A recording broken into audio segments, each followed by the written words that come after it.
روز. How are you? Hi madam, I'm fine. الحمد لله. اليوم روز بتوريكم طريقة برياني الدجاج. أنا مدربتها على طريقة سريعة ومختصرة ومرة لذيذة. إن شاء الله بتعجبكم. يلا روز علميهم الحين طريقة البرياني. Ngayon magluluto ako ng biryani chicken. Ngayon naghiwa ako ng manok, pinag-apat ko siya. At naghiwa rin ako ng isang sibuyas na maliliit, isang kamatis na maliliit. Naghiwa din ako ng coriander leaves at mint leaves fresh. At nagready din ako ng asin, coriander powder, maharat powder at turmeric powder. At mayroon din akong freeze curry leaves. At nag-prepare din ako ng 2 sili at 2 yogurt. At maglalagay ako ng 1 kutsaritang ginger at onion na garlic na pinagsama at curry powder na kalahating kutsarita. Ilalagay ko siya dito sa pot at nagpakulo din ako ng 4 na glass na white rice. Nag-fry din ako ng 4 na sibuyas na hiniwa ko ng pahaba siya at ilalagay ko ng kalahati lang sa imamarinate ko ito. At ngayon may nag-prepare din ako ng kalahati na butter at rose water. May kunti siyang color orange at saffron. At ito coloring red color. Ngayon, ilalagay ko na siya pat. Pagsasama-samahin ko para i-marinate ko ng kalahating oras.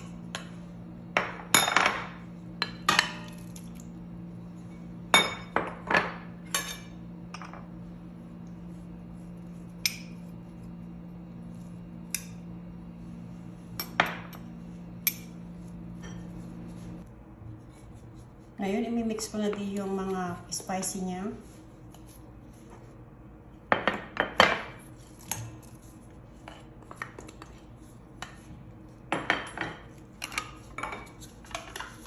Ngayon, ilalagay ko yung 2 yogurt. Lalagay ko din yung 2 sili. At lalagyan ko siya ng curry powder.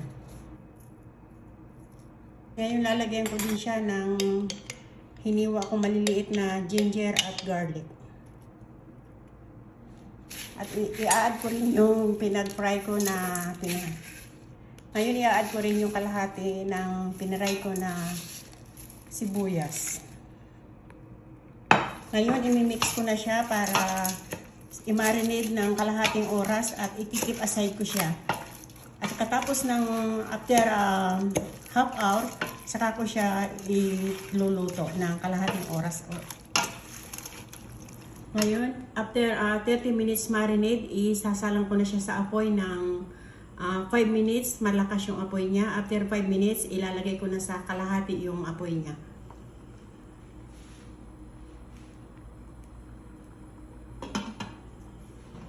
Ngayon, luto na yung minarinate ko na manok na pinakuluan ko ng 30 minutes. At ngayon, nilagay ko yung 1/4 na bigas na pinakuluan ko. At ngayon, i-add ko na yung pinakuluan kong manok.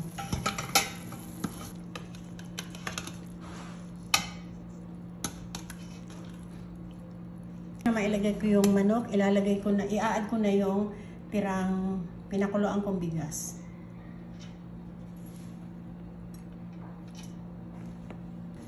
Ngayon, lalagay ko siya ng kalahating butter.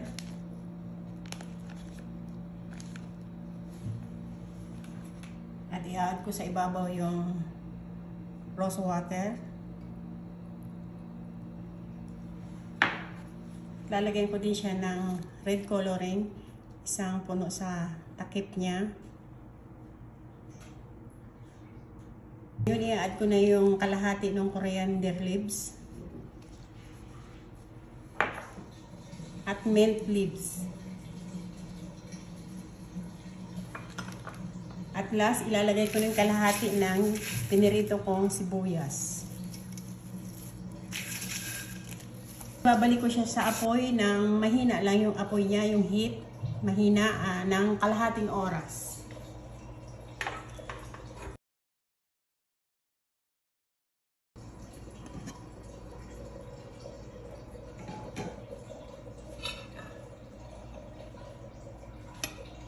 Tanggalin ko na yung toppings niya sa ibabaw para i-toppings ko ulit pag naka-ready na siya sa lalagyan.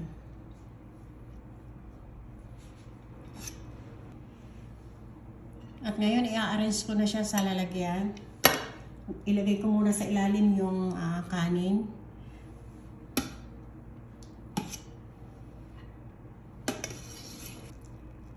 At ngayon, ilalagay ko na sa ibabaw yung manok.